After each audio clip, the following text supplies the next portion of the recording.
Good evening. Hi, how are you? Hello, hi. I just realized, I realized by reading stream elements that I have back in Spooktober, but we are now in November, so that doesn't necessarily fit. We have a different month now. Um, I see the chat is connecting and disconnecting. Um, very odd, but I'm sure we'll be fine. So yeah, so we are in November, not October anymore. I have to change it.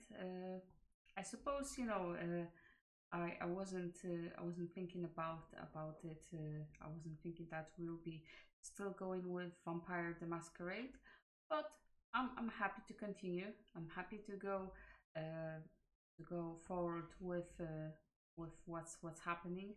I know that we had two encounters with D'Angelo, uh, this Nosferatu guy, and I think for the next time we'll choose another person to join our coterie. Um, well, not that D'Angelo is already with us. I suppose there's still, the mystery of the murders done by Finnblood.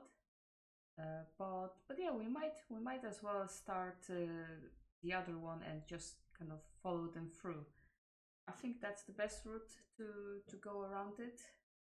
But yeah, we'll see what the game will bring. We'll see how it goes.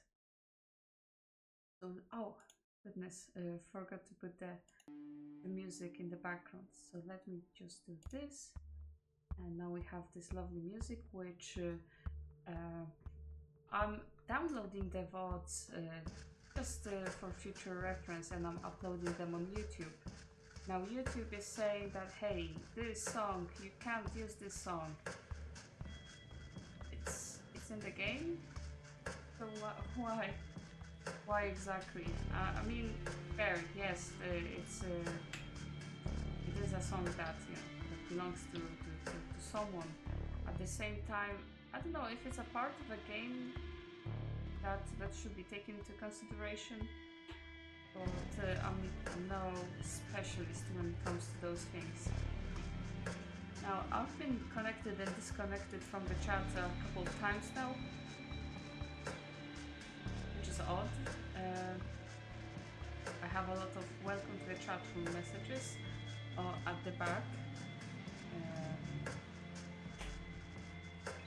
I don't know what this is about. I think my internet is cranky, to say the least, recently.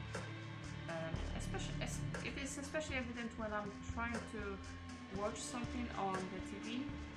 It says no connection, or this morning when I was just browsing something with the phone, I lost connection.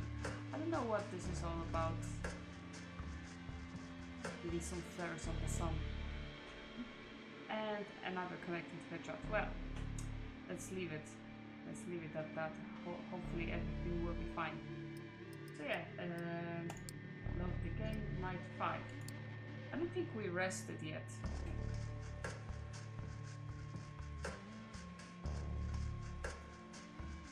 Yes, I do need to rest, and I do need to feed whenever we have the chance. I think I'll go, as I said, with Agathon the next time. It's because he does have some blood magic that might be useful.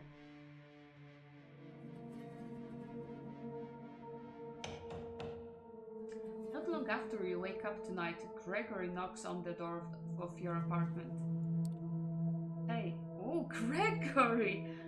Goodness, Gregory! I thought Gregory would be like this old man, very old man, more like a taxi driver. But Gregory is quite handsome. Hey, I came to pick you up. Miss Langley wants to see you.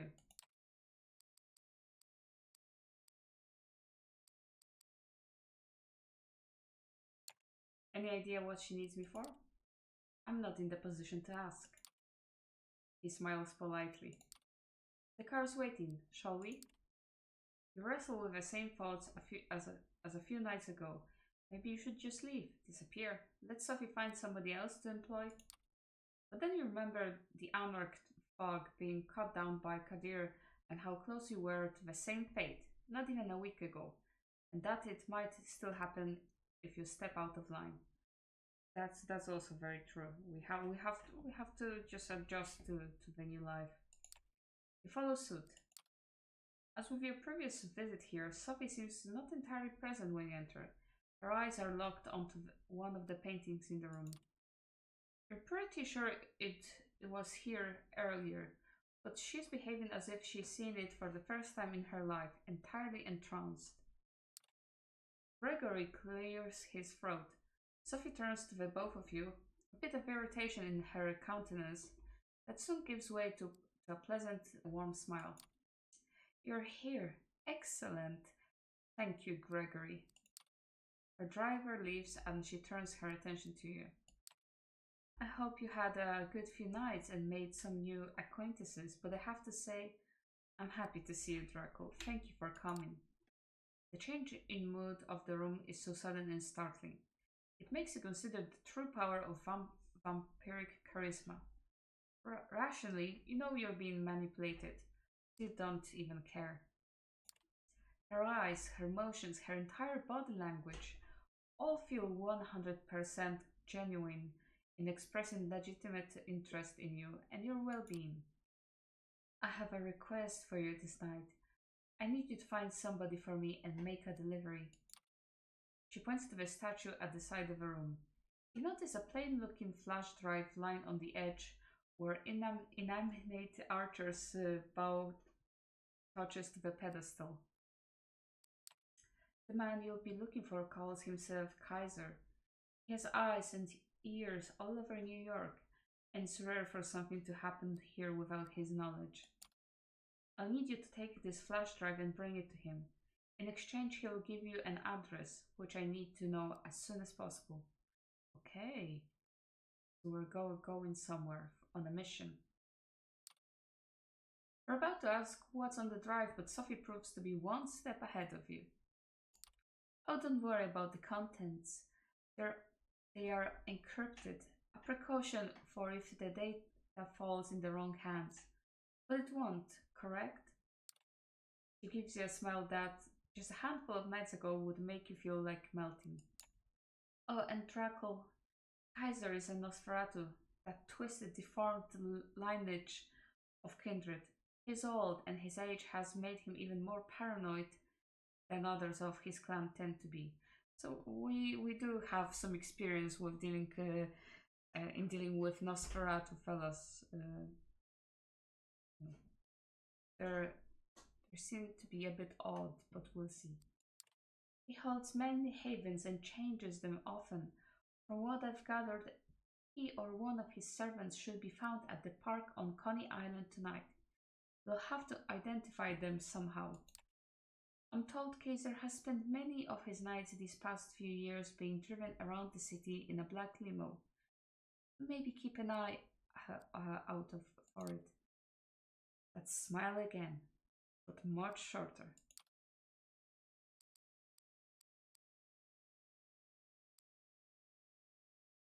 And why do you need to trade with Kaiser? Yeah. Can you just request the information given your connections? Kaiser doesn't care about my or anyone's position. He considers information as valuable as blood and makes it a point to never share it for free. He only deals with people who have something to offer, but trust me. She picks up the flash drive and puts it on your palm. I have more than enough means to grab his attention. She flashes one last smile at you and turns back to the painting, clearly done with the conversation. You pocket the flash drive and head out toward Coney Island. We'll see. We'll see how this pans out. So we'll do this first. I suppose. I think there's like 2 encounters per night, because previously we did 2.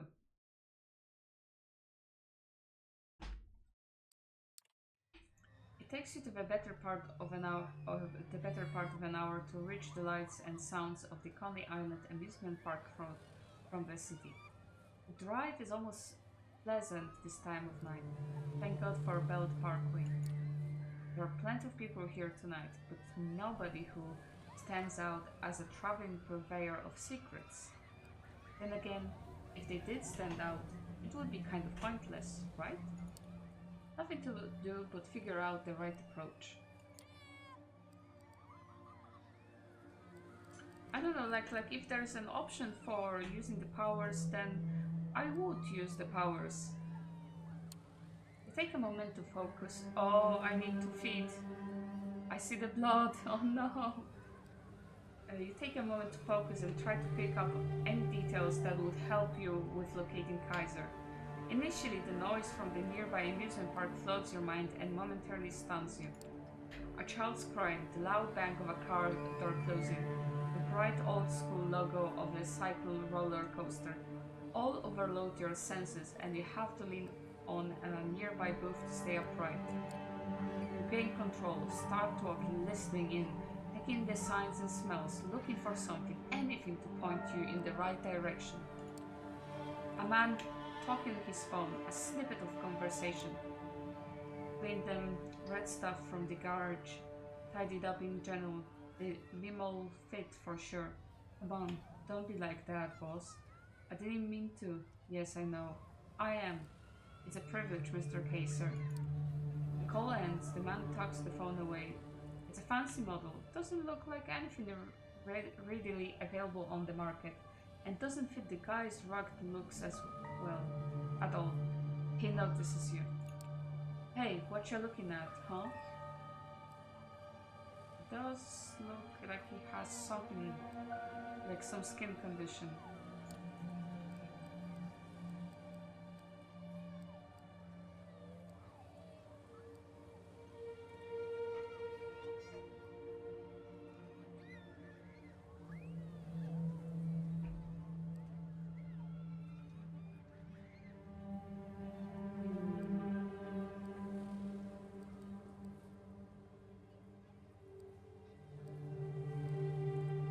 He is paranoid, so I don't know if his people are also paranoid. We'll see.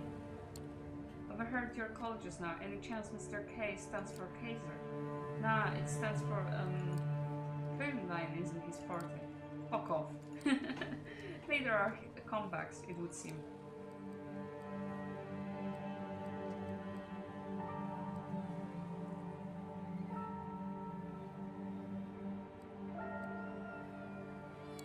Listen man, I need you to contact your boss and I need you to do it now. Quit wasting my time or things will get unpleasant real soon. He doesn't take that well. He reaches into his pocket, produces a gun, you rush him. Bang! The bullet hits you in the arm and goes out the other side. It hurts, but what would be a debilitating wound for a mortal is just a nasty scratch for you. It takes a bit of brawling. The man's stronger than you'd expect, but using your powers you're able to overcome him. With a few hits to the jaw, the man passes out from the pain. Searching him, you find a fancy phone that doesn't look like anything readily available on the market. The phone's locked, but a recent smudge on the screen gives you a rough idea of what the combination might be. You get it right on the second try. There's just one number on the phone book, unlabeled. You dial it and hear someone pick up. The voice is like a rusty pitchfork scraping against gravel. Jackie. You're messing up my snuff session here. It better be something big.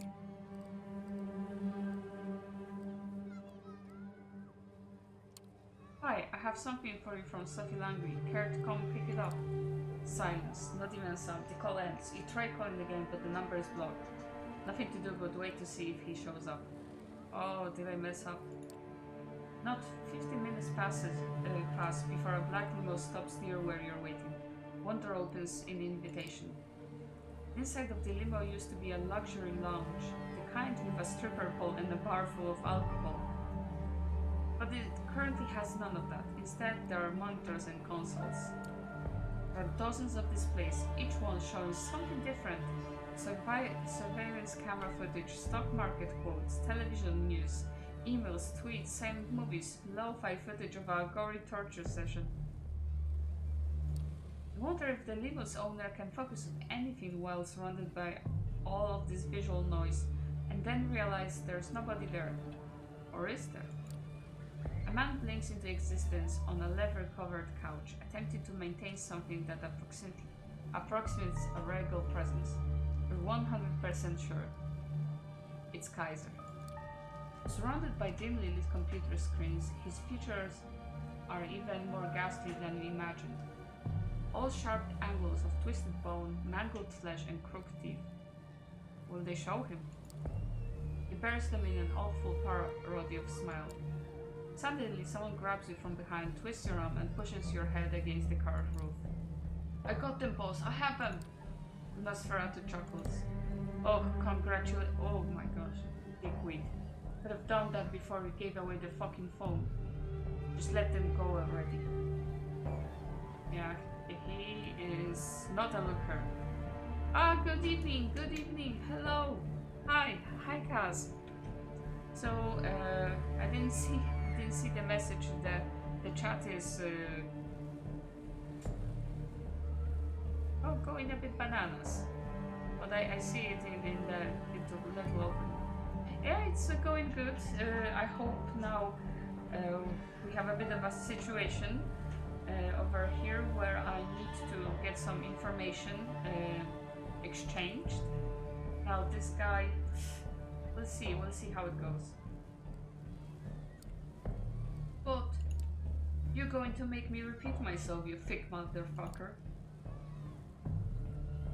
He lets go. You take a look at him. The man is confused and clearly hurting. He flashes you an angry stare, but obeys his boss orders to the letter.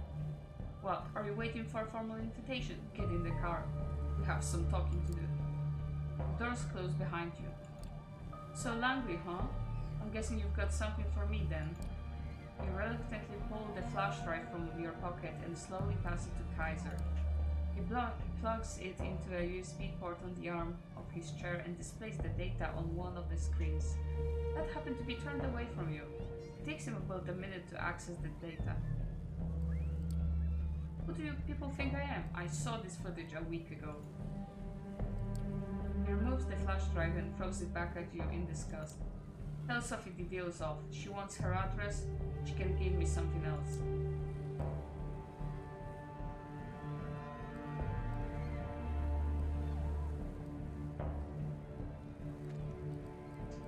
Okay, some choices are in red, so that worries me a bit.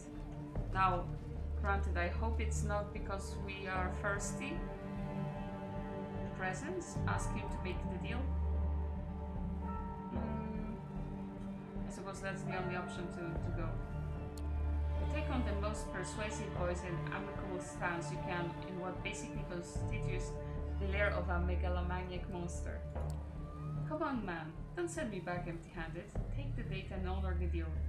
It means a lot to me. The sound of the Nosferatu produces is supposed to be laughter, you think. You're pretty sure he'll fall over and die at any second if it's anything other than that.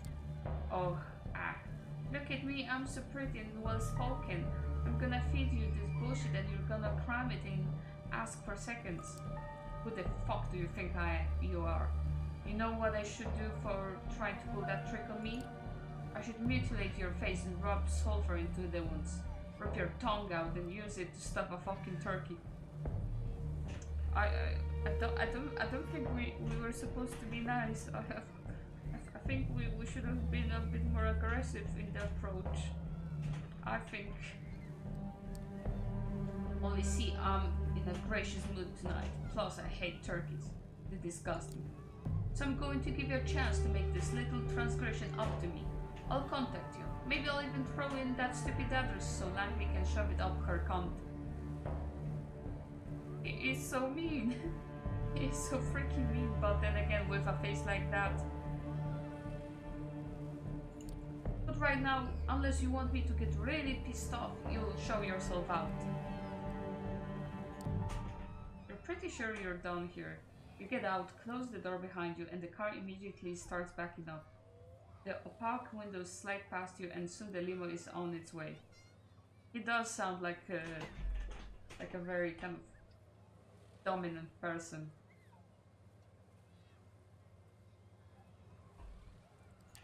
Kaiser's lackey is nowhere to be seen, so you make your way to your car and drive back, wondering what tomorrow brings. Can I feed somewhere maybe first? That would be great if we could. I don't want to go with him. I might try the new guy, and then the next night I'll try the angel. It's like I thought at first.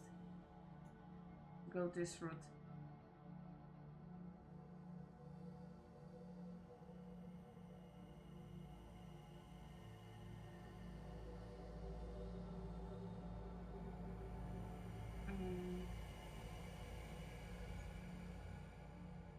Okay, we'll try the new guy. Maybe we'll find some feeding spot.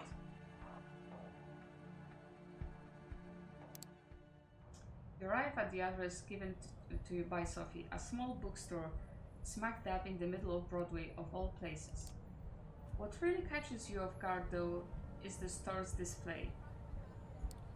From what you've heard about the Tremere, they are infamous for their ties to the occult and the mystical. And yet, looking at the oddball collection of items in the display window, it all feels borderline satirical. The books here cover everything from I cannot pronounce this for the life of me, I have no idea. What does that mean?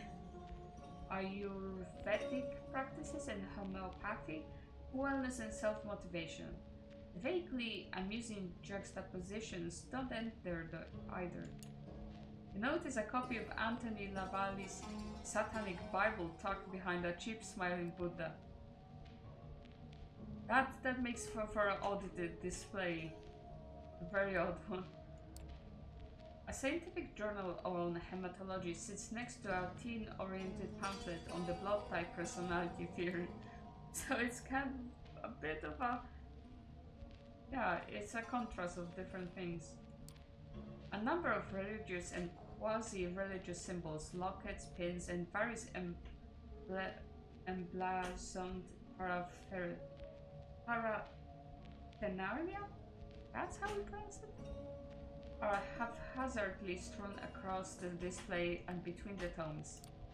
Before you even open the door, you can smell the burning incense and hear the corny Far East tinged music seeping through the crackling speaker mounted above the entrance. It's much more quaint than what you've expected from what Sophie told you about the so-called warlocks. It doesn't look like they have much interest in impressing outsiders. Then again, if there's anything you've learned these past few nights, it's that appearances can be deceiving. And that's very true. At this time of night, the shop appears to be closed. Regardless, you ring the bell. Here someone shuffling around inside. A brief moment later, the latch slides and the door is pushed open just a few inches. A tired-looking blonde in loose clothes appears in the crack. She seems confused, like you just woke her up. She lets out a yawn, scratching at her tattooed neck. Finally, she squints in your general direction. Her pierced lip curves into an awkward smile.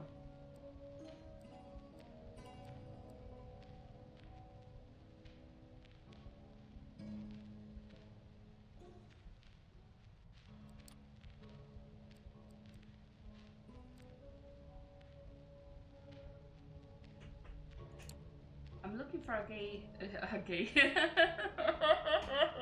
I'm looking for a guy who might be gay. Or might not. I'm looking for a gay.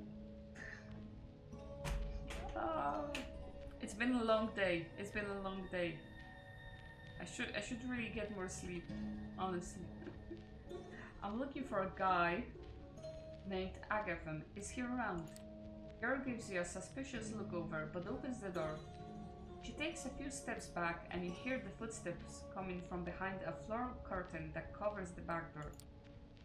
A bespectacled, smart-looking woman emerges and looks straight at you. Come in and follow me. Just don't touch anything, please. You follow her through the store. Inside, as expected, the stuffy air smells of sandalwood, frankincense, and a dozen other aromas. The woman leads you behind the curtain and through the back door onto a rickety staircase. Oh wow! A flight of steps takes you up to the second story. You instantly notice the change in decor as the tacky new age bookstore gives way to something resembling a cross between a library and a workshop. It does look impressive, I have to say. I like the style.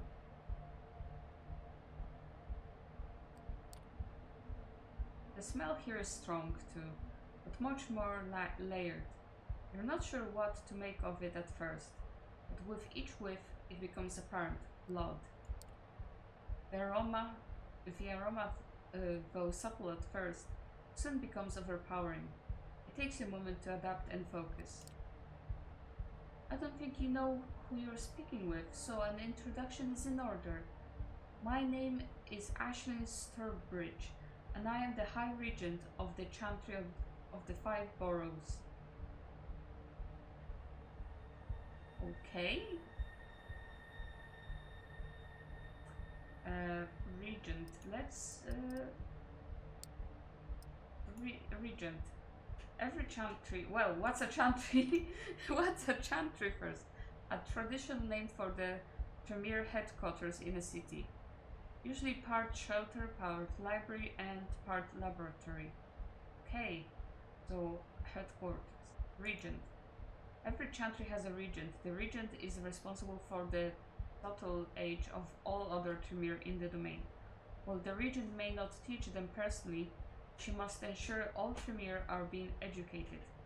The regent's other duties extend to the clan's protection in the domain, and sometimes its representation on the Primogen Council. Okay, so they can't represent the clan, I suppose. You're Dracul, correct? I have to say, you're lucky the ward outside the building is only there for notifications tonight. Otherwise, it would have been quite unpleasant. To answer your question, Agathon is here, but he's hard at work and I wouldn't want to disturb him.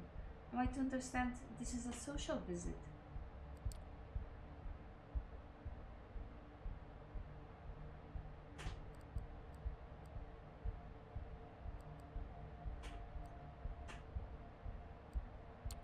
Wait, how do you know who I am? Well, for one thing, knowing who's who in the city is one of my duties as High Regent. But more importantly, you've been on the mind of many a kindred since Langley took you in. It's quite a precedent, as I'm sure you know, first under Prince Panhard, and for Sophie to be the one to do it, curiouser and curiouser. Still, I'm sure you haven't come here to look for dirt on your sire. That would be unwise. I heard some good things about Agathon. Thought I'd drop in and see how much of it was true. Appealing to your vanity, how very original. You better step up your game, fledgling, or New York will eat you right up.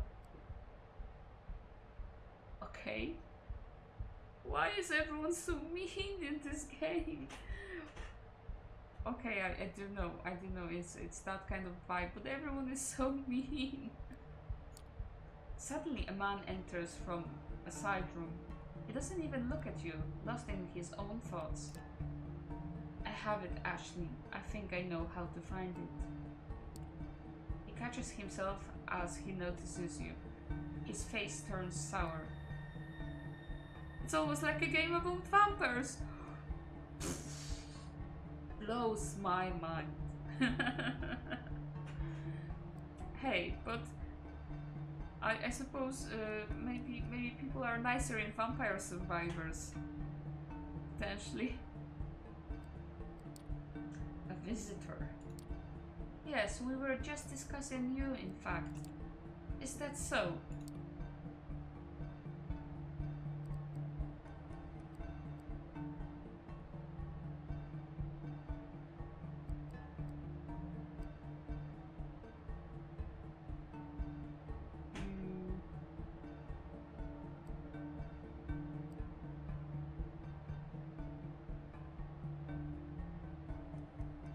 not sure if there are vampires and vampire survivors. Yeah, I don't know. I'm not certain about that. It does seem odd. It does seem odd. Let me introduce myself. My name is Dracul. I've been told you might be interested in teaming up. Teaming up? He seems very confused by the notion. What for?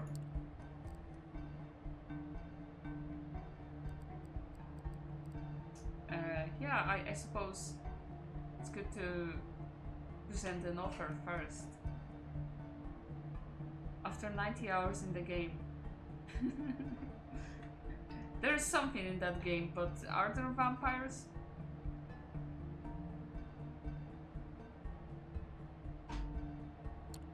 I could assist you in your work. I can be quite helpful knowing I can count on someone to return the favor. Is that right? He seems to consider it, then turns to Aisling. High Regent, may I ask your advice in this?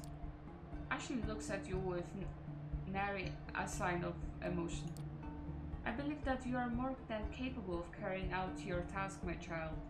I do not think any assistance will be necessary. Oddly enough, he seems somewhat disappointed. Your confidence in me is appreciated, High Regent. It has been earned. Well, it does. You need to earn some respect first, I suppose. So it's settled then. I would kindly ask that you leave, fledgling. We have many matters to discuss, matters not meant for undiscerning ears. Both of the warlocks look at you expectantly.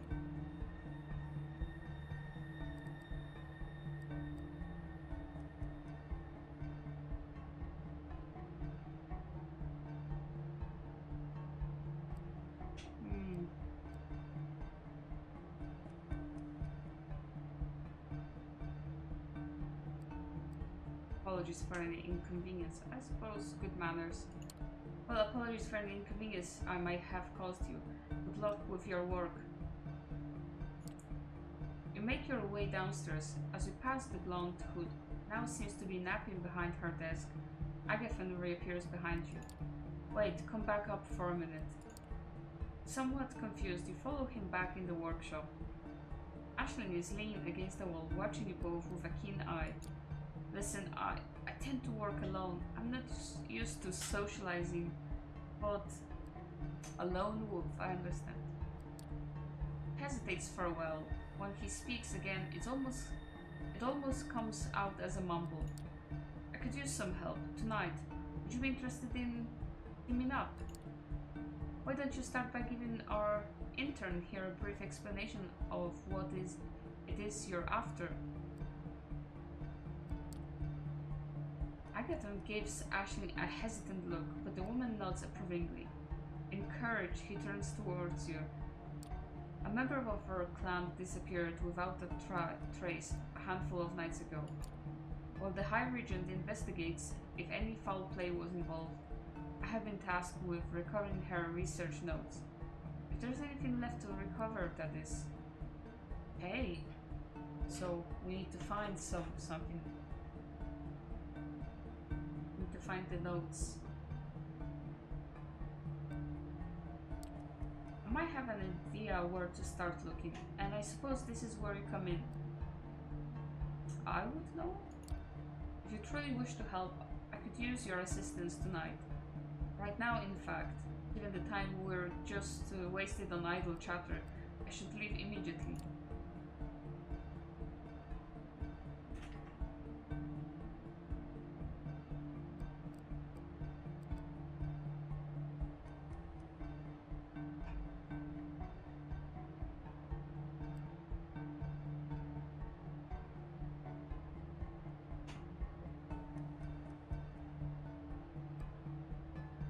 Ask about the research.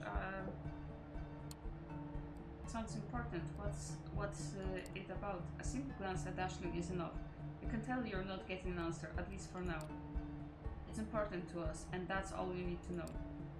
These people aren't in the habit of making things simple. Facing layers upon layers of secrecy, you can only hope that what lies beneath is the real deal. I'm heading out. Are you coming or not? Sure, I'll join you. Very well. He gives Ashley a slight bow. High Regent, with your permission. Well, they're very, you know, he's very kind of, oh, can I? Oh, please, sire, can I do that or this? Just checking. I suppose, yes, you have to do that. You cannot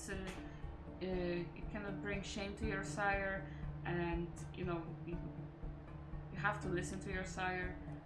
But this seems very kind of too much.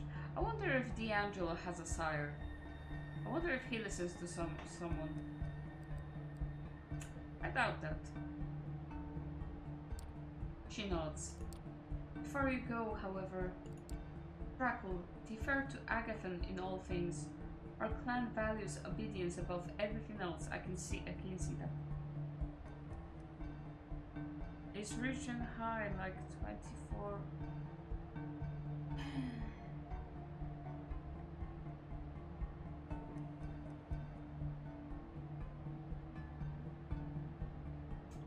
I don't think she's high. I don't think that's the type of things she would be indulging in. Doesn't strike me as the type.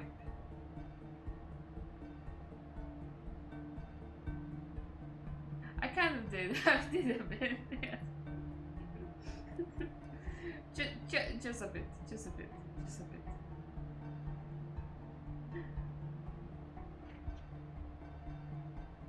Oh goodness. Anyway. Our clan values obedience above everything else. So she's a domina, I suppose. Prove you can follow. And this might turn into a mutually beneficial relationship. I'll await his return and his report. Good luck, my child. Agathon bows again and heads out, urging you to follow.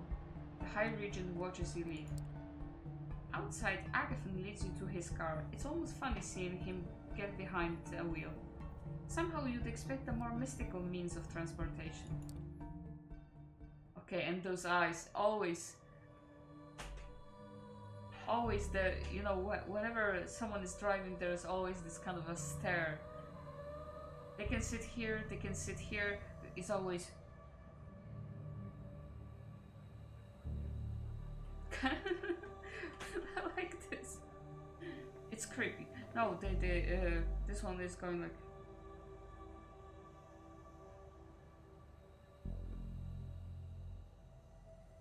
Was he? Jeepers, I don't know, like, I don't know how I look for a passenger in a mirror. But then again, we're sitting at the back again, which is odd. We're never on the passenger seat, we're always at the back.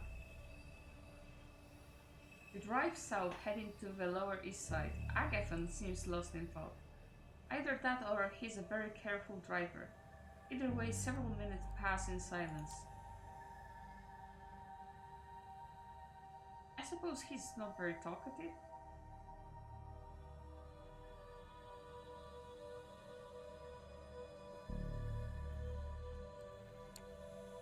I decide not to disturb his thoughts, and are surprised that it's him who breaks the silence, as you're about halfway under the East River.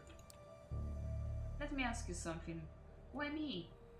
There's likely a couple hundred of us kindred in New York, yet you seek me out specifically. Why?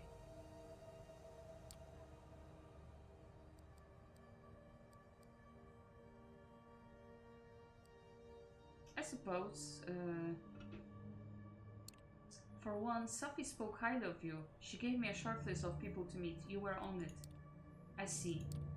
Once more he grows silent. You're unsure whether to continue prying as your driver seems to disappear into his thoughts. You drive into Williamsburg and stop by a fancy-looking building. We're here. There's a restaurant on the top floor. You wanted to help, so here's your chance. I need you to get us inside the VIP lobby. Okay, we'll do that. Once we're in, I need about half an hour of focus and some space. It'll be up to you to keep attention away from the room. Can you do it? Can we do it?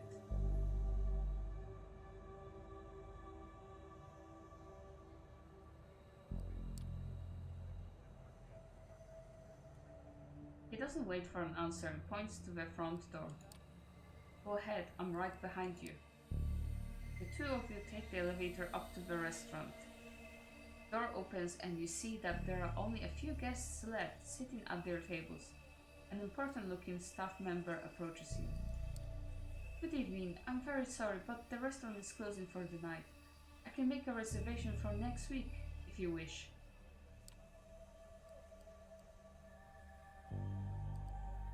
Oh no!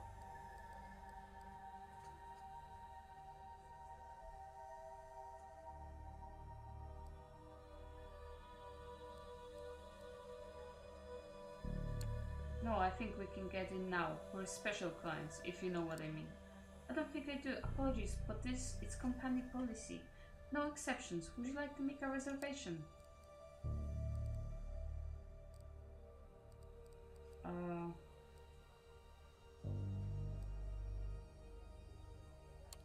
Hey, it's all good. We can come in. We'll be in the VIP lobby. It won't take long. The man blinks. A confused smile appears on his face. Do we need a password? Open. Oh no. I need to feed. I need to feed. I don't know where I can feed. I don't have an occasion to feed. Yes, of course. Not a problem. Please come right in. You walk in, trying to look casual, and make your way towards the VIP lobby. You step inside and close the door behind you. It's a nice place, very highbrow. Lots of old, expensive-looking furniture and private rooms to discuss any sordid business one discusses when you're that rich. Your companion looks at you with something akin to admiration. Or at least that's how you choose to interpret the slight change in his usual somber facade. Not bad at all. I know. Not bad, but I need to eat some blood because I'm going to die. I'm going to go berserk and then I'm going to die because people will kill me for, going berserk. He inspects the room. It's unusually cold, and Agathon soon discovers why. Looking behind the curtain, a window hangs open. The handle and lock look like they've been dissolved, as if with acid. God damn it,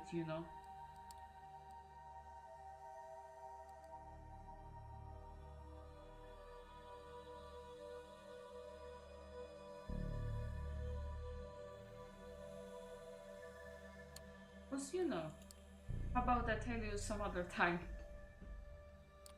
He takes a frantic look around the room. This changes things.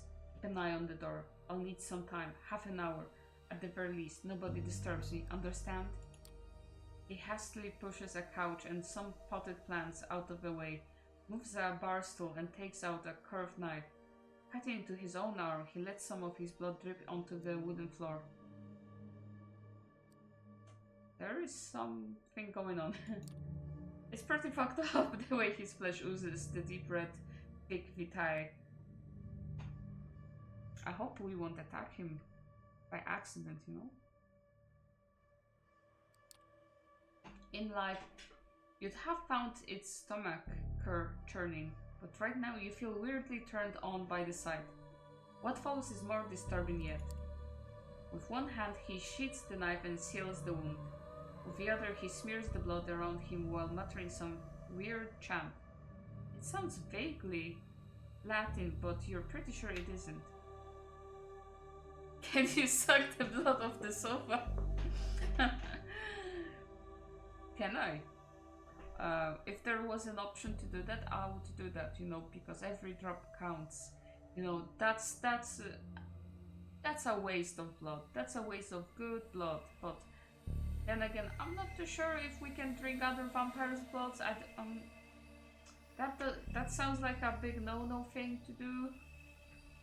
I might be I might be wrong. Hey, I was wrong today when I was on the roundabout. See, I thought when you're on a roundabout, right? I just wanted to, well, I just wanted to do, like a turn, just a big turn, so join the other lane, but from the roundabout. And hey, I thought that's not allowed. I shouldn't be doing this, but I had to. So I went, and then there's this big white van that decided, you know what? I'm gonna cut in. The cheek of some people, but yeah, what was I talking about? Oh yes, I thought I cannot do this. I thought it's not appropriate to do or not legal, but it's no, that's completely fine. What I cannot do is drive circles. So that's what I cannot do. So yes, what were we talking about? Oh yes, drinking other vampire's blood. Yes, so maybe you can't do this. Maybe it's like or maybe it's like the roundabout thing for me. You're actually okay to do this, but I'm not too sure. It's all more than a little disconcerting, but he seems to know what he's doing.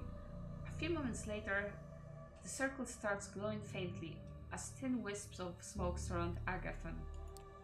He sits down in the middle, legs crossed, eyes closed. Minutes pass. Agathon's face twitches from time to time, and his head turns every now and then, as if he was looking around or listening in on a conversation. Smoke grows thicker, forming a veil around the main. You expect something more flashy, but it's still a sight to behold. You wonder what the point of it is, but to refrain from asking. It's probably best to let Agathon do his thing. For close to 30 minutes, you're left to your own devices. Then suddenly, the door opens slightly and the manager leans into the room. Oh no. You tense up for a second, but he just gives you an awkward smile. Anything you need. You shoo him away before he can take a closer look at your companion, and he retreats obediently. 2 minutes later, Agathon casually gets up off the floor and walks over to the sofa. He pushes his hand in between the cracks of the upholstery and fishes something out. He then turns to you and nods. We're done here, let's go. And that's it. You make your way back to the elevator, passing the manager on your way. He gives you a slight, somewhat confused smile, but neither him nor any of his staff get in your way. Despite that, the elevator ride down feels tense, and the two of you only relax once inside Agathon's car. He starts the engine and takes a right at the Continental Army Plaza, back onto the bridge. You're just about to say something, but he beats you to it. That went better than I expected, all things considered.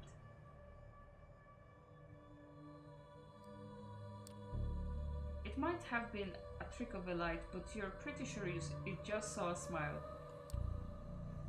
I'm used to working alone, but what I'm dealing with right now, it might require some more assistance, and you seem capable enough.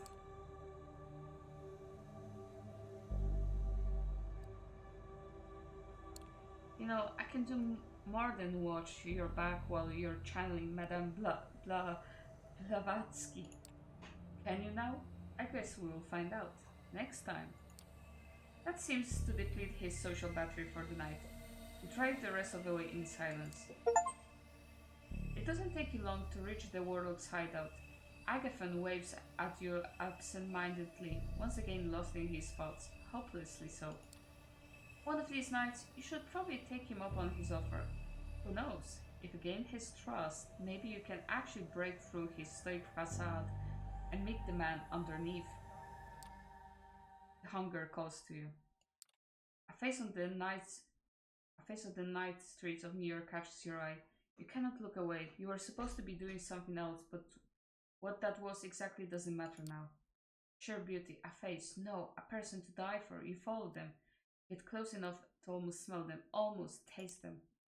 Yes, they must taste like heaven. You could ask them to share, or you could just take their blood. They wouldn't say no, right? Why would they? You're their biggest admirer. So what if people are looking? So what if the whole world learns what you are? It's worth it. Oh no. You compose yourself, your rational mind fearing a blatant breach of the masquerade temporarily holds over the beast and its compulsions. It won't last unless you feed. You need to quench this hunger before your passion forces you over the edge. Hey, yes, I would like to feed. Where do I feed? Where can I feed? Right, would be nice to feed, actually. Well, I have this beast in me. And basically, if I don't drink blood, I'll lose control. And if I lose control, feed on someone, people will see me, that will break the masquerade, and in turn, I'll be killed for breaking the masquerade, because this is the absolute rule. I just don't know where can I feed. Like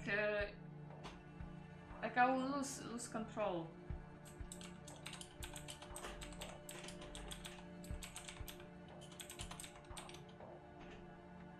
Oh goodness.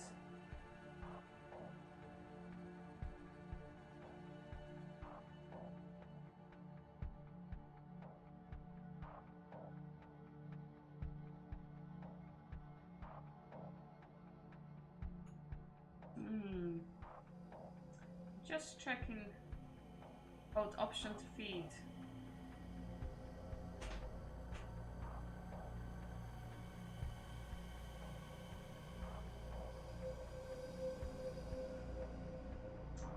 I suppose, yes, I use my powers, so that uses the...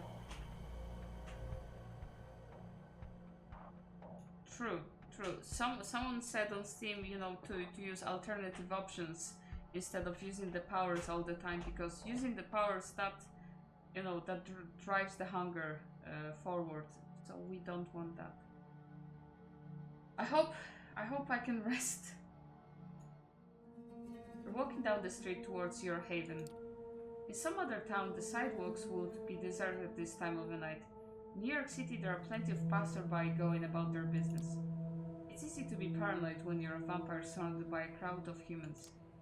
The Kindred have many enemies, and all those enemies have one trait in common: they're invisible, indistinguishable from normal humanity. Other vampires, hunters, all look like people. Is that old man just tired? Is that old man just a tired restaurant worker, or a kindred thrall tailing your movements?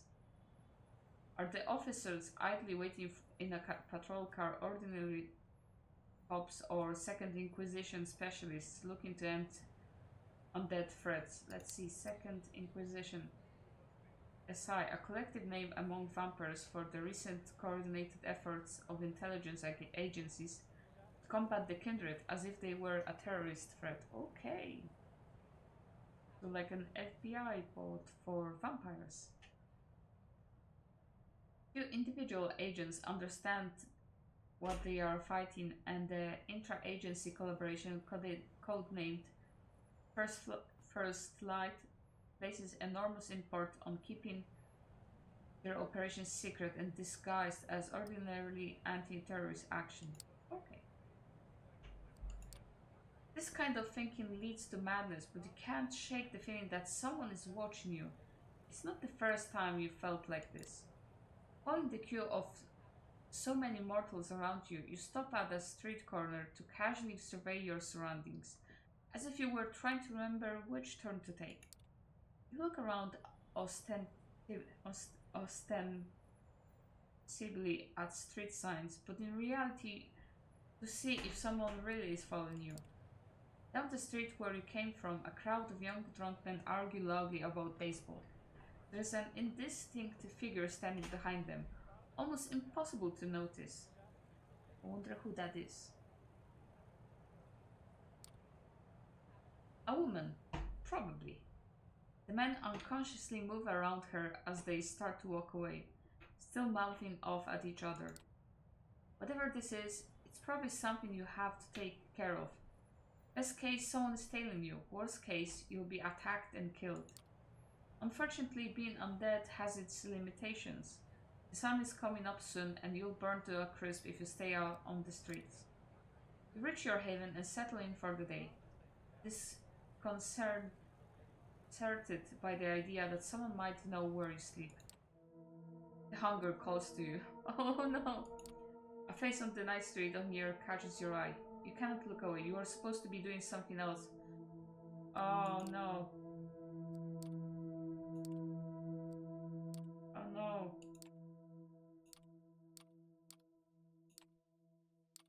Okay, I need to quench my thirst. How? Yes. Where can I do that?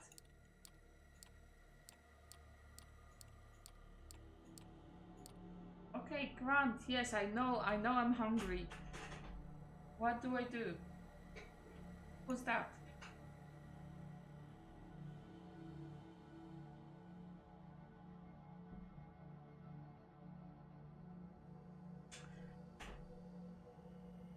So, yeah, so we need to feed through side quests. I can't use my powers now. I might just go with D'Angelo. Continue. Continue his storyline.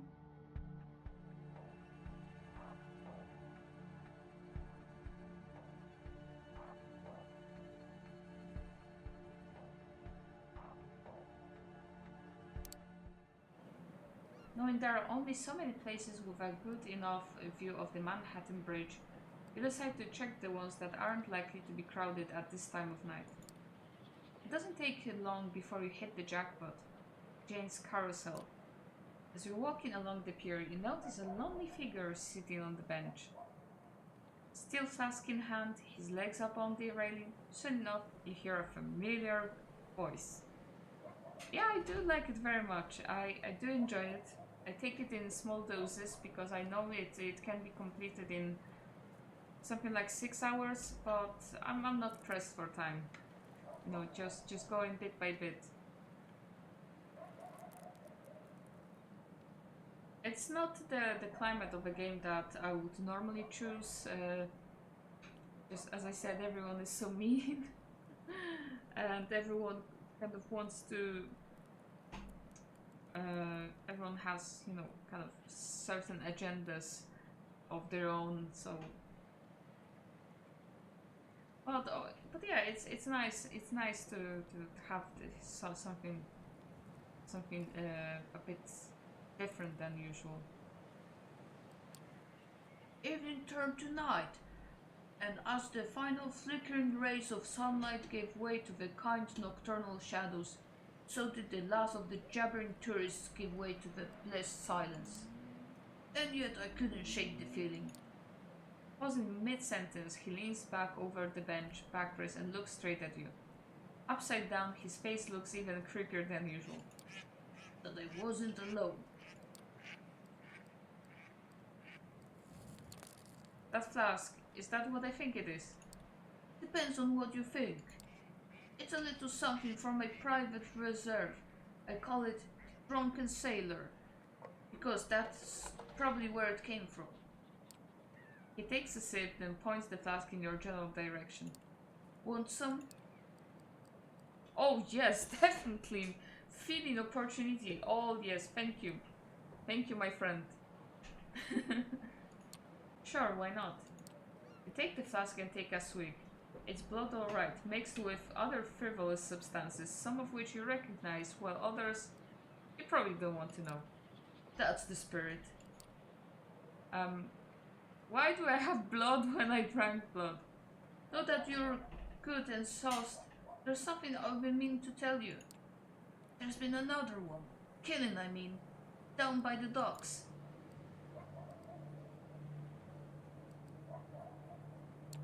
Same MO? The blood, the graffiti? It was our gal, alright. Victim sucked dry, same as before. Another sign on the wall. Something about impending doom and oh lord, he coming. Particulars escape me. You know, that night I saw her. She looked so frail, so innocent. Deep inside, I was hoping she'd be spooked, get out of town. Maybe, just maybe, that'll be the end of it. But that's me, you know, hopeless optimistic.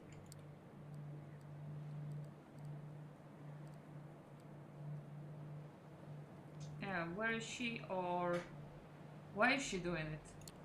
An idea why she's doing it. Doesn't really matter at this point. Whether she's Kane's chosen or just a poor girl gone nuts after a butchered embrace, one thing is painfully clear.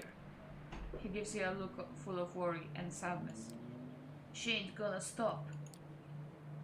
Takes a swig as if to punctuate the sentence. So anyway, I've set up a meeting. Neutral ground, public space, shouldn't get too ugly. Still, I was hoping you could tag along. Hey, so we're meeting with someone. I wonder who are we meeting with?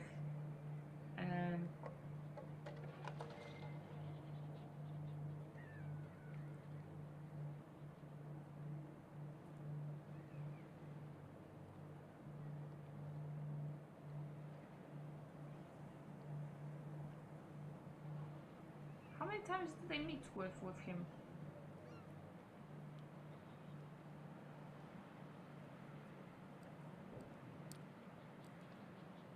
Yeah, who are we meeting? Ah, I suppose Larson. Is it Larson again? No, let's leave the poor schmuck alone for now. It's pretty clear he's just as clueless as we are. He looks away and pats the bench next to where he's sitting. You might want to sit for this one. Am I meeting your parents?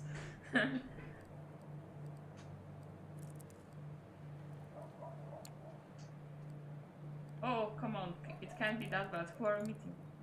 Valerie. Oh, shit.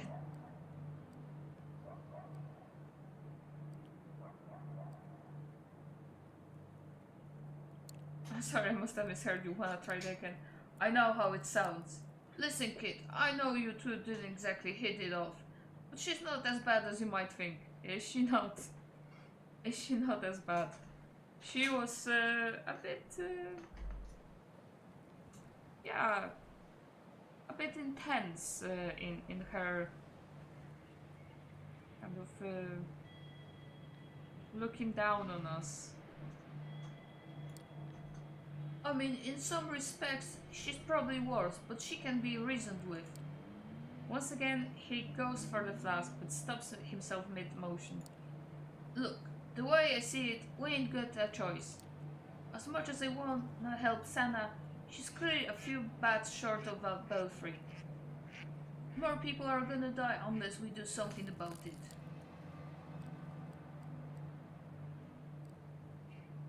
I suppose, lesser of two evils. I like your attitude, kid.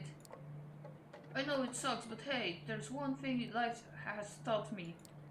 You don't always get what you want. Noticeably proud of his words of wisdom, he tries to top them off with one last swig. A single drop falls between his crooked teeth. He looks at the empty flask with the utmost contempt. Well, ain't that fucking poignant? Muttering a curse under his breath, he makes a valiant effort to get up off the bench. As he staggers, struggling to remain upright, you offer your shoulder to lean on. Oh, I think we are already besties with D'Angelo. We're on a good track with him. I'm feeling. He shoots you a smile that's as crooked as it is affectionate. Hey kid. You meet his gaze, trying to look friendly rather than condescending. You're all right. It is worth it.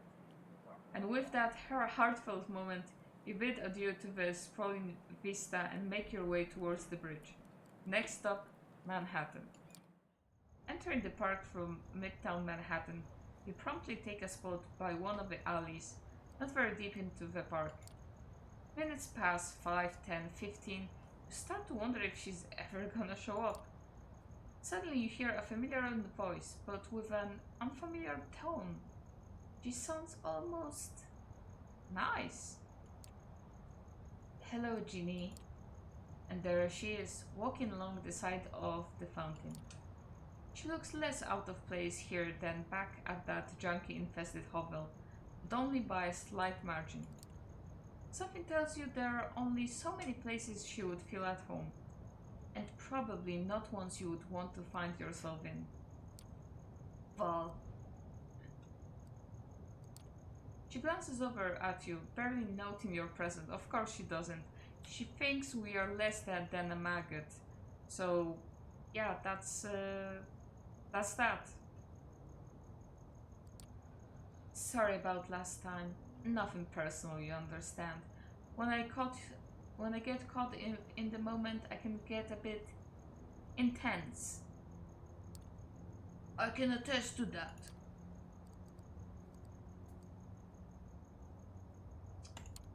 Play nice, you two. We have some business to discuss.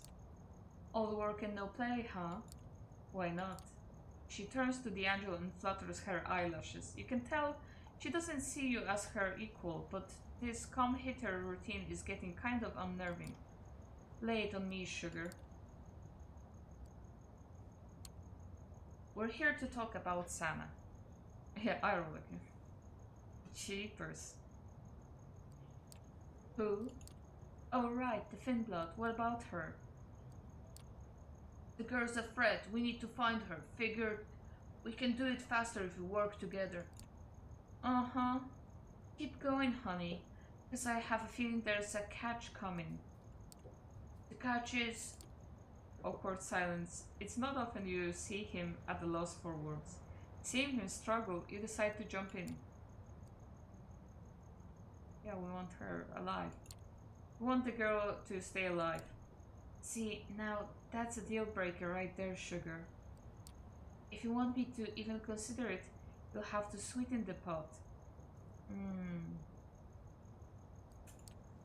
Once again, she turns to D'Angelo. And I bet tall, dark, and handsome over here might have some ideas.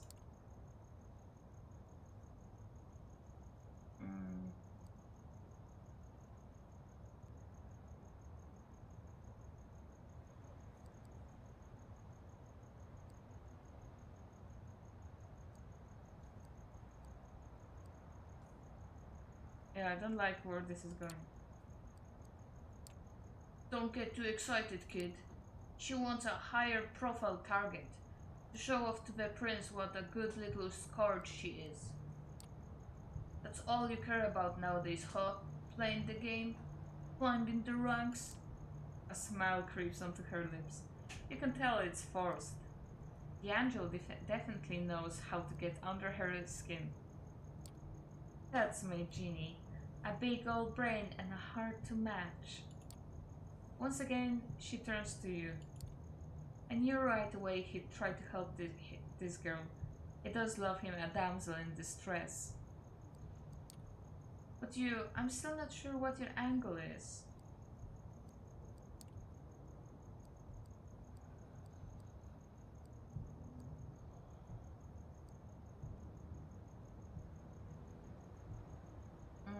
I suppose we also want to get better. Killing humans threatens the Masquerade. Putting a stop to it is bound to turn a couple heads. You're not a hopeless romantic like some of us here. Good to know in case you ever get in my way. So there, you know my terms. Contact me when you've made up your mind. Don't take too long though. I'm a lucky girl. I might just find your little Finblood on my own.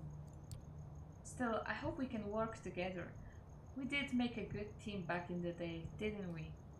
And she is trying to steal the angel away from us. No! Slowly, seductively, she puts her arms around his shoulders. She glances over to you, clearly enjoying how awkward it makes you feel.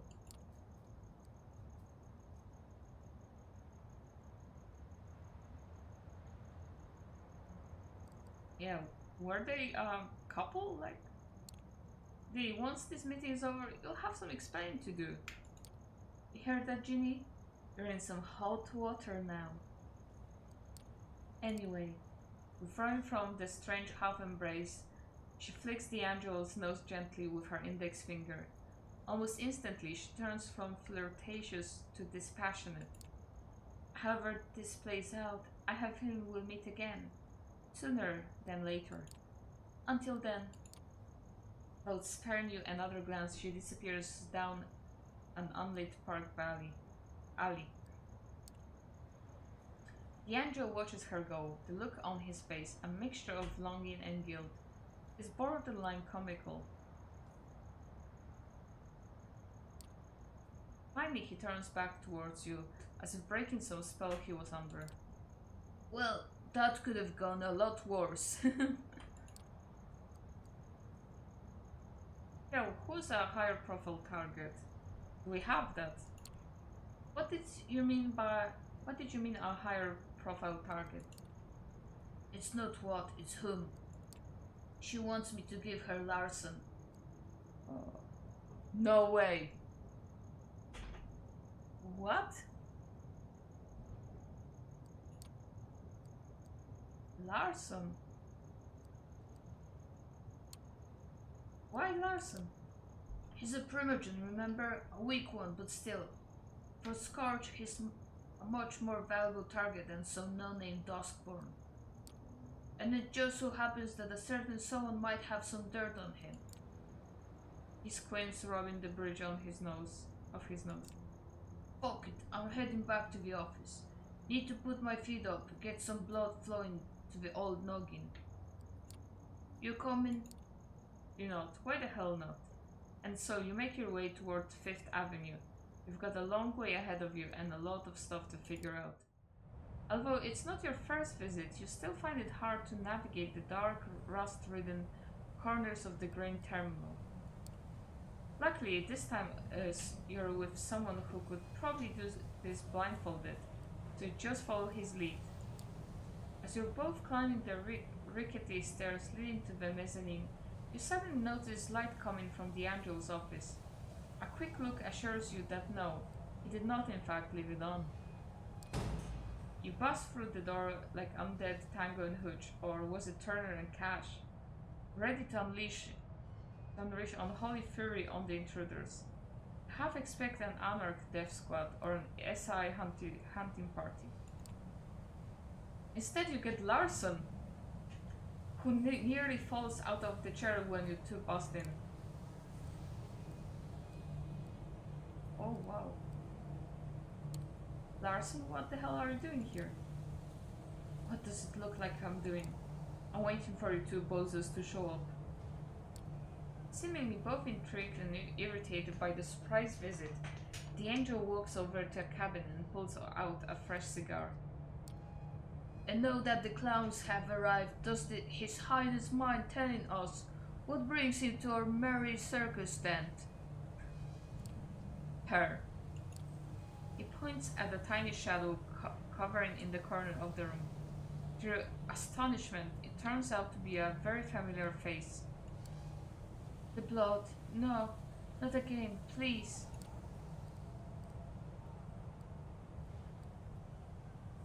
Did she tell you anything? She just keeps babbling about blood and signs and all this nonsense. She came to my house. Probably figured out who I was, though thought I could help, but honestly, I have no idea what to do with her. I mean, I should turn her into the prince, but that's just another strike against my people. Well, if you turn her, then, you know, you're... I don't know, it just seems the right thing to do. Then again, I can't just set her loose. Not after what she did. Fuck, D'Angelo. You can tell that I'm desperate if my first instinct was to come to you. No, Larson. I would attribute that decision to what's left of your common sense. He leans over to you. Hey kid, I think we could call it a night. Just give me some time to talk to the girl. Maybe I'll get through to her somehow. The sign, it's always here. Though I ain't holding my breath. Honestly, you're glad to leave him to it. Spending the night in a small room with a tiny serial killer somehow doesn't seem too appealing. Still, you're hoping D'Angelo will be alright. He's got some tough choices ahead of him. And we had only one feeding opportunity. And I need to rest. Again. So yeah, so I suppose let's rest and see if I'm going to die. Basically. Well, die. So we'll rest, and I suppose that'll be it for today. After whatever happens after the rest. Oh goodness. Oh, not this freak again. This freak last time was talking about religion to me. I don't want to talk about religion with you guy. He's very odd.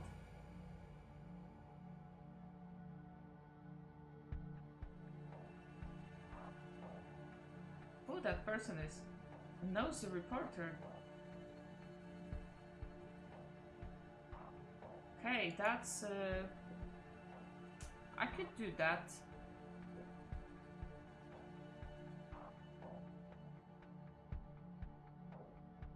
It is a bit fucked up, indeed.